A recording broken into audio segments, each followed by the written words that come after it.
Nos paroles sont le reflet de notre cœur. Si votre cœur est plein de critiques, quel genre de paroles va sortir ? Eh bien, des critiques. Quand mes paroles sont pleines de colère, qu'est-ce que ça révèle sur mon cœur ? Eh bien, ça révèle que mon cœur est plein de colère aussi. Voici le podcast Réveille nos cœurs.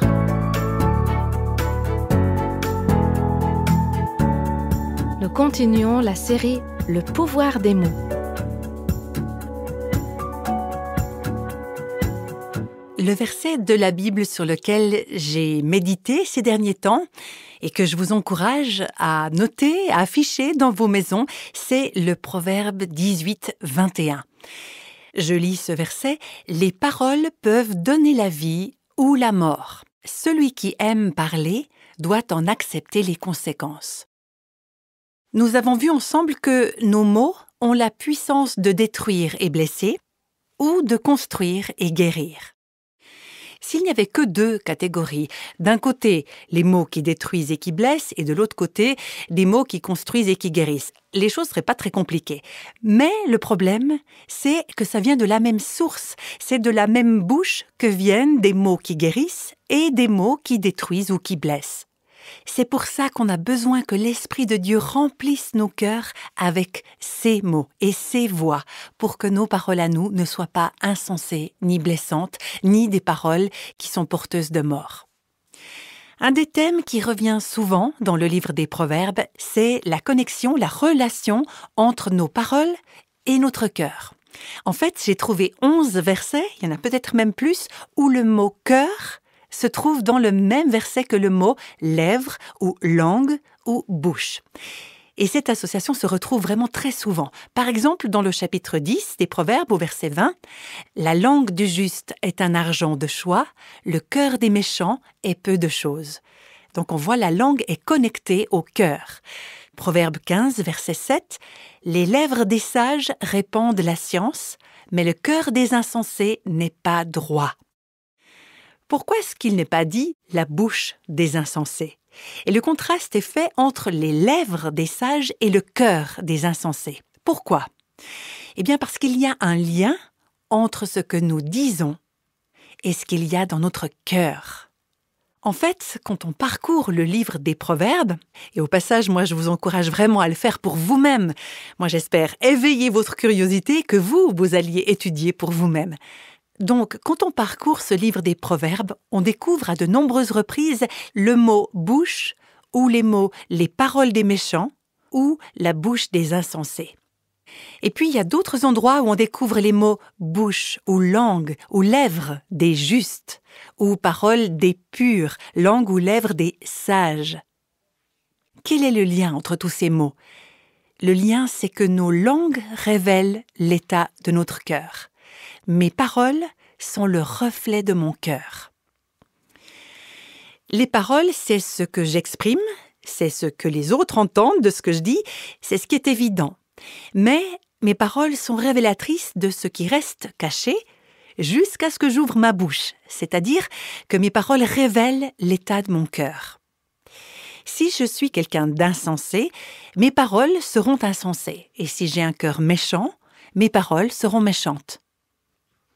L'évêque François de Sales a dit « Nos mots sont de fidèles indicateurs de l'état de nos âmes. » Vous voulez savoir ce qu'il y a dans votre cœur ? Jésus a dit « C'est de l'abondance du cœur que la bouche parle. » Si votre cœur est plein de critiques, quel genre de parole va sortir ? Eh bien, des critiques. Si votre cœur est méchant, quel genre de mots va sortir ? Des mots méchants, des mots durs. Si mon cœur est orgueilleux, mes paroles le seront aussi. Si mon cœur est froid, si je n'ai pas d'amour, mes mots seront durs. Un cœur égoïste parlera de façon égoïste. Quand mes paroles sont pleines de colère, qu'est-ce que ça révèle sur mon cœur ? Eh bien, ça révèle que mon cœur est plein de colère aussi. Si mes paroles sont profanes, ça veut dire que mon cœur l'est aussi. Des mots impatients viennent d'un cœur plein d'impatience. Des plaintes viennent d'un cœur mécontent. Un cœur tourné vers lui-même, de quoi il parlera ? De lui-même. Je me rappelle que mon père nous disait toujours que le plus important dans une conversation, c'est de ne pas parler de soi-même. Il disait « Les gens aiment parler d'eux-mêmes, alors posez-leur des questions qui les font parler ». Ce qu'on peut facilement remarquer, c'est que les gens qui ont beaucoup d'amis, les gens dont la compagnie est agréable, c'est souvent des gens qui parlent des autres. C'est des gens qui posent des questions, qui ne sont pas continuellement en train de parler d'eux-mêmes. Je pense par exemple à un dirigeant chrétien que je connais. Je l'ai vu il n'y a pas très longtemps et je me suis fait la remarque après l'avoir rencontré. J'ai parlé en fait que quelques fois avec lui ces dernières années, mais ce que j'apprécie vraiment chez cet homme qui est responsable d'un ministère assez important, c'est que à chaque fois que je le rencontre, c'est pas quelqu'un qui donne de ses nouvelles ou qui donne des nouvelles de son ministère. Au contraire, il me demande « Comment tu vas ?» C'est quelqu'un qui va demander de vos nouvelles, des nouvelles de votre famille, de vos amis, de votre vie. C'est un homme dont les paroles révèlent un cœur tourné vers les autres. C'est toujours encourageant de rencontrer quelqu'un comme ça. On a envie d'être en sa compagnie parce que son cœur déborde de bénédictions. Un cœur mauvais produit des paroles méchantes, c'est ce qu'on a vu tout à l'heure. Mais inversement, un cœur pur, un cœur juste, déborde de mots justes et purs. Donc si notre cœur est un cœur qui aime, quel genre de paroles en sortiront ? Eh bien des paroles aimantes. Si mon cœur est doux, mes mots seront doux. Si mon cœur est tourné vers les autres, comme celui de l'homme dont je viens parler, mes paroles le seront aussi. Si mon cœur est humble, j'aurai pas des paroles arrogantes. Au contraire, ce seront des paroles empreintes d'humilité. Mes paroles ne vont pas attirer l'attention sur moi-même, sur ce que j'ai fait, sur mes réussites. Si mon cœur est humble, je vais mettre l'attention sur les autres. J'aurai l'attitude de Jean-Baptiste qui disait de Jésus « Il doit grandir et je dois diminuer ». D'où est-ce qu'elles lui venaient, ces paroles ? Elles venaient d'un cœur humble. Si mon cœur est pur, mes mots seront purs. Si je prononce des mots qui sont corrompus, des mots qui ne rendent pas gloire à Dieu, je révèle l'état de mon cœur. Je révèle que j'ai un problème. Mon cœur est corrompu. Et c'est pour ça que mes paroles le sont aussi. Le livre des Proverbes parle d'une femme bienveillante. On l'appelle souvent la femme vertueuse. Si mon cœur est vertueux et bienveillant, mes paroles le seront aussi. Je connais des femmes qui sont comme cette femme-là. Dès qu'elles ouvrent leur bouche, c'est un encouragement. J'en connais plusieurs de ces femmes-là. Et je vous assure que quand je les écoute, je me dis « Oh, je voudrais être comme elle !» Et c'est pas le cas. Vous pensez peut-être que je suis quelqu'un d'ouvert, d'extraverti, mais en fait, dans une conversation, surtout avec des gens que je connais pas, c'est pas facile pour moi. Je préfère plutôt rester dans mon coin et laisser les autres faire la conversation. Ça me demande pas mal d'efforts de m'ouvrir, de faire le pas vers les autres pour leur partager des mots encourageants. Mais je vois que Dieu travaille mon cœur. Et mon cœur se remplit de son esprit, de son amour, de sa grâce. Et alors ça devient plus facile pour moi de parler et de laisser déborder mon cœur. Si mon cœur est reconnaissant, alors mes paroles seront reconnaissantes. Un cœur reconnaissant produit des paroles reconnaissantes. Encore une fois, peut-être que vous pensez à des gens en particulier, des gens qui peuvent se trouver dans la pire des situations, mais qui parlent de la bonté de Dieu, de sa fidélité au milieu des difficultés. Leurs paroles sont pleines de reconnaissance, parce que leurs cœurs sont également reconnaissants. Il y en a certains parmi vous qui ont exprimé leur reconnaissance avec beaucoup de grâce, qui nous ont dit combien ces podcasts, ces émissions leur ont été précieuses.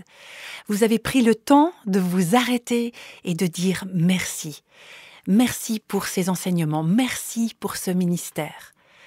Et quand je vous lis ou que je vous entends exprimer votre gratitude, je réalise que cette gratitude déborde de votre cœur reconnaissant. Si votre cœur est sage, vous allez dire des paroles de sagesse. Le problème, c'est que souvent j'aimerais que mes paroles soient pleines de sagesse, mais que j'ai pas toujours envie de payer le prix pour avoir un cœur sage. Parce que ça demande des efforts et un certain travail pour remplir mon cœur de la parole de Dieu, pour que la sagesse habite au fond de moi et qu'elle puisse déborder ensuite dans mes paroles. Vous savez, j'ai toujours essayé d'imaginer à quoi ça ressemble en fait d'être une femme sage, d'être une femme remplie de sagesse. Moi, je voudrais être comme ça, je voudrais avoir cette sagesse. Mais je dois reconnaître que je ne veux pas toujours en payer le prix. Je ne veux pas toujours faire le chemin qu'il faut pour avoir ce cœur duquel la sagesse pourra rejaillir en paroles. Si mon cœur est honnête, alors mes paroles pourront inspirer la confiance. Si mes mots sont trompeurs, faux, ça va révéler ce qu'il y a dans mon cœur. Si mon cœur est tourné vers Dieu, un cœur spirituel, ce ne sera pas difficile au quotidien, dans la vie de tous les jours, de parler de choses spirituelles, parce que de l'abondance du cœur, la bouche parle. Je connais des gens qui vont à l'église depuis toujours, des gens qui ont l'air d'être actifs, qui sont engagés dans des activités, dans des ministères, mais dès qu'on se met à discuter avec eux, ils vous parlent de tout sauf du Seigneur. C'est comme si c'est difficile pour eux d'aborder le sujet. C'est des gens qui ne nous parlent pas de ce que Dieu a fait dans leur vie, ou de ce que Dieu leur a appris, ou de ce qu'ils ont appris du cœur et des enseignements de Dieu. C'est comme si ça n'existait que quand ils sont à l'église, et que ça n'a aucun effet sur le reste de leur vie. Et je crois que ça reflète quelque chose de leur cœur. Si j'arrive pas à parler de Dieu au cours d'une conversation, ça veut probablement dire que mon cœur n'est pas tourné vers Dieu. Il n'est pas attaché à lui comme il devrait l'être. Si j'ai à cœur des choses de Dieu, je peux facilement en parler. Si on veut savoir quel est l'état de notre cœur, on peut réfléchir à tout ce qu'on dit. Nos paroles, c'est un peu comme un thermomètre. Nos paroles ne déterminent pas la température, tout comme le thermomètre n'est pas ce qui détermine la température. Le thermomètre ne fait que révéler la température. De la même manière, mes paroles révèlent l'état de mon cœur, révèlent la température de mon cœur. Et vous savez, on a tendance à croire que c'est pas vrai. On a tendance à banaliser nos paroles. Tu sais, c'est pas vraiment ce que je voulais dire. Je peux rien y faire. Ça vient tout seul. C'est pas tout à fait vrai. En effet, j'ai peut-être prononcé des paroles sans réfléchir, mais ça révèle aussi l'état de mon cœur. Si je peux pas retenir, contrôler mes mots, mes paroles, ça veut dire que mon cœur n'est pas discipliné. Il n'est pas retenu. Il n'est pas sous le contrôle du Saint-Esprit. En fait, vous savez, ce que je dis révèle mes intentions. Ce qui se passe en fait, c'est qu'on projette des paroles blessantes, des paroles douloureuses, et puis on essaye de les reprendre en disant « Ah, c'est pas ce que je voulais dire ». Alors oui, je suis peut-être désolée de l'avoir dit, mais je dois reconnaître souvent que je ne l'ai pas dit par hasard. Peut-être que j'ai parlé sans réfléchir, que ces mots ont été inconsidérés, mais ces mots révèlent l'état de mon cœur. C'est sérieux. La température de mon cœur vient d'être prise, et les données que révèle le thermomètre ne sont pas agréables au Seigneur. Permettez-moi de vous poser la question. Qu'est-ce que vos paroles révèlent sur votre cœur? Et c'est pas une question qu'on devrait se poser juste maintenant, alors qu'on est en train d'écouter et que personne n'est en train de pécher par la parole à l'instant même. En fait, la seule personne qui peut se poser la question maintenant, c'est moi, puisque je suis la seule à parler. Mais après avoir écouté ce podcast, chez vous, en allant au travail, ou quand vous allez décrocher le téléphone, quand vous allez discuter avec quelqu'un, posez-vous la question. Qu'est-ce que mes mots révèlent sur l'état de mon cœur? C'est souvent après coup qu'on voudrait pouvoir changer nos paroles. On a tous fait l'expérience de regretter ce qu'on vient de dire. Aujourd'hui même, j'ai une amie qui m'a confié combien elle regrettait les choses qu'elle avait dites à sa fille quand elle était petite. Quand elle-même, en tant que jeune maman, elle était exaspérée. Maintenant, sa fille est adulte, mais leur relation à toutes les deux souffre encore de l'impact de ses paroles. Et cette amie le regrette, elle aimerait pouvoir remonter le temps, remettre ses paroles dans sa bouche, pouvoir refaire les conversations qu'elle avait eues avec sa fille. Mais c'est pas possible. Mais ce qui est possible aujourd'hui, c'est de laisser Dieu changer notre cœur. Si on veut que nos paroles changent, il ne suffit pas d'essayer de changer nos mots, nos paroles, non. Ce qu'il faut vraiment, c'est un changement de cœur. Si vous me permettez cette image, il y a certains d'entre nous qui ont besoin d'une transplantation cardiaque complète, qui ont besoin de venir devant le Seigneur. Peut-être que ça peut se passer aussi avec l'aide d'un ami ou d'un conjoint, quelqu'un qui va pouvoir nous aider à prendre nos responsabilités pour qu'on arrive à dire « Je reconnais que mes paroles révèlent quelque chose qui ne va pas dans mon cœur. Je comprends que ces paroles irréfléchies, malveillantes, pleine de critiques, révèle l'état de mon cœur. Et je comprends que j'ai besoin de me repentir. Écoutez-moi bien maintenant, j'ai pas envie que vous restiez là, que vous vous sentiez submergé et que vous n'osiez plus jamais ouvrir la bouche de peur de dire quelque chose de mal. Ce qui compte vraiment, c'est de se repentir, c'est de venir à Dieu humblement, reconnaître et accepter ce que Dieu révèle sur l'état de notre cœur.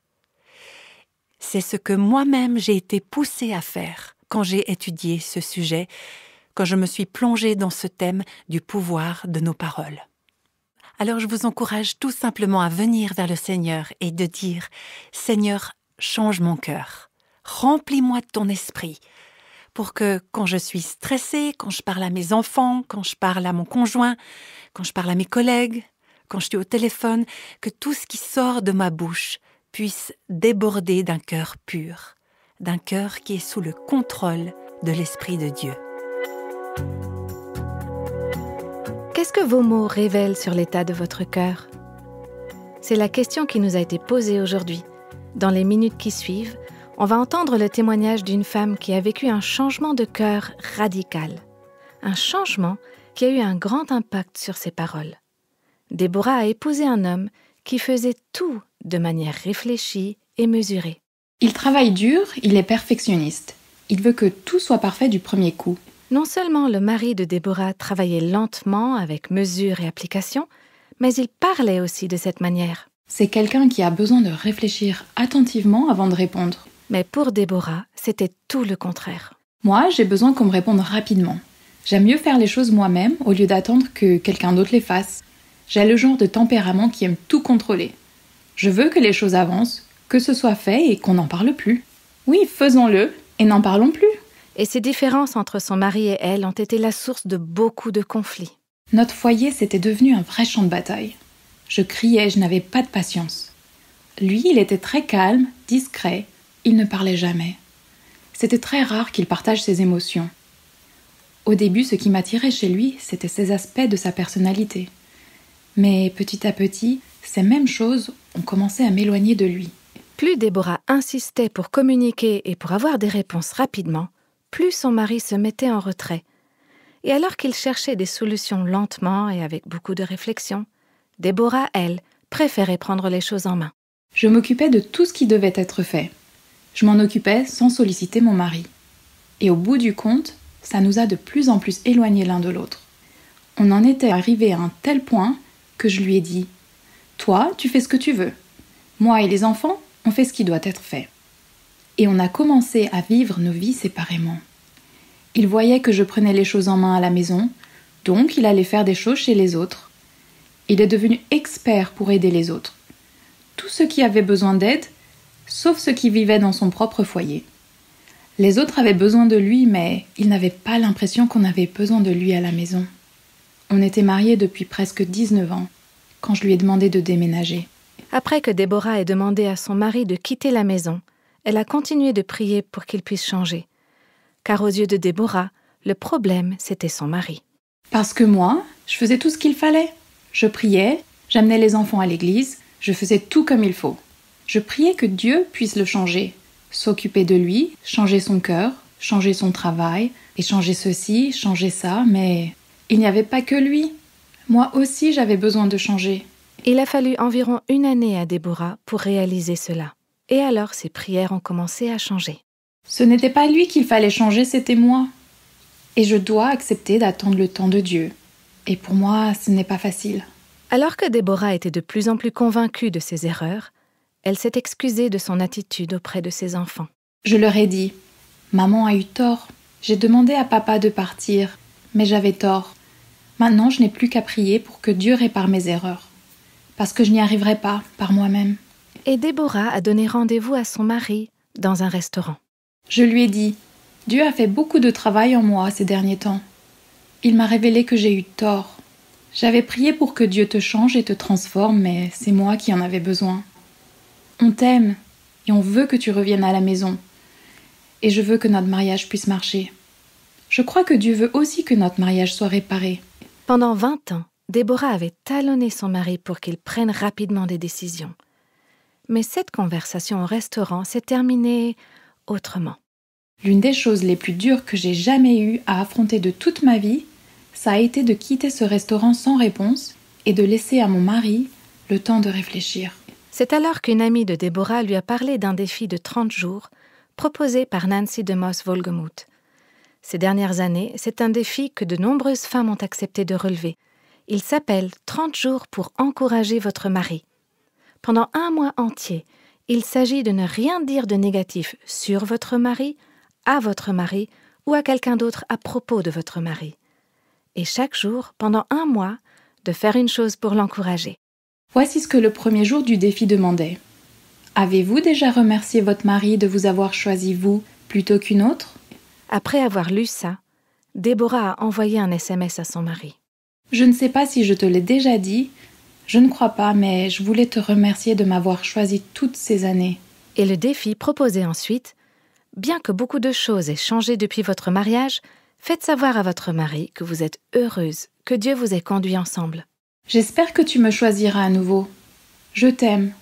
C'est tout ce que j'ai dit. Ce soir-là, son mari est revenu vivre dans leur foyer, 1 an après l'avoir quitté. Et le premier jour du défi est également devenu le premier jour d'un nouveau départ dans leur mariage. J'ai fait les 30 jours du défi et chaque jour était une bénédiction. Ce n'était pas seulement un encouragement pour mon mari, ça me remettait aussi à l'esprit toutes les choses que j'aimais chez lui. Participer au défi 30 jours pour encourager votre mari a eu beaucoup d'effets dans la vie de Déborah, mais aussi dans celle de son mari. Cet homme qui ne parlait que très peu a commencé à s'ouvrir. Il se sentait aimé, respecté et utile et il répondait à cela. Il n'avait plus l'impression qu'il allait être attaqué dès qu'il ouvrait la bouche. Et un jour, Déborah a été surprise d'entendre son mari ouvrir son cœur chez leur conseiller conjugal. Les choses étaient très encourageantes depuis son retour à la maison. Quand une femme encourage son mari, c'est plus facile pour lui de réagir de façon douce, aimante. C'est plus facile d'encourager en retour. Le défi des 30 jours est devenu pour moi une habitude. Je n'arrive même pas à trouver les mots pour exprimer ce que ça a apporté dans nos vies. Tout comme Déborah, j'espère que vous allez faire l'expérience de la puissance des paroles d'encouragement et que vous allez apprendre à laisser le Seigneur contrôler votre langue. C'est vrai qu'il faut avoir un certain courage, il faut être assez honnête pour reconnaître que dans ces dernières minutes, peut-être que l'Esprit de Dieu a pointé du doigt quelque chose dans notre cœur. Et on a vu qu'on avait un problème. Peut-être même plus qu'un seul problème, et qu'on a vraiment besoin de se repentir. Est-ce que vous avez réalisé que vos mots sont un reflet du fond de votre cœur? Alors c'est certainement le moment de demander au Seigneur de nous pardonner, de changer notre cœur, prendre le temps de nous repentir de ce qu'il vient de révéler à notre cœur. Est-ce que nous voulons qu'il change notre cœur dans ces domaines précis, ces domaines particuliers, en sachant que les mots qui vont sortir de notre bouche viendront alors d'un cœur pur? Est-ce que vous vous sentez concerné? Est-ce que vous vous reconnaissez quelque part dans ce que je viens de dire? Est-ce que le Saint-Esprit vous a convaincu de quelque chose? Alors si c'est le cas, j'aimerais prier pour vous, pour nous. Seigneur, tu nous vois, mais encore plus important, tu vois nos cœurs. Et ces cœurs, nous les élevons vers toi. Et nous confessons que trop souvent, on essaye de justifier, de banaliser ce qu'on dit. Mais on vient à toi d'un cœur humble, un cœur brisé, pour reconnaître que le problème vient de notre cœur. Et pour te demander un esprit, un cœur repentant. Purifie notre cœur, Seigneur. Purifie-le, remplis-le de toi et de tes paroles, pour que ce qui sorte de notre bouche soit les fruits de ton Esprit Saint. Change-nous, Seigneur, s'il te plaît. Change nos cœurs et change la manière dont nous parlons, pour que tous nos mots, toutes nos paroles te donnent gloire. Nous te prions au nom de Jésus. Amen.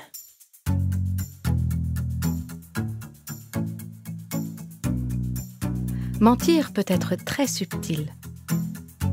Lors du prochain podcast Réveille nos cœurs, on va découvrir ensemble les chemins tortueux et trompeurs que le cœur emprunte parfois.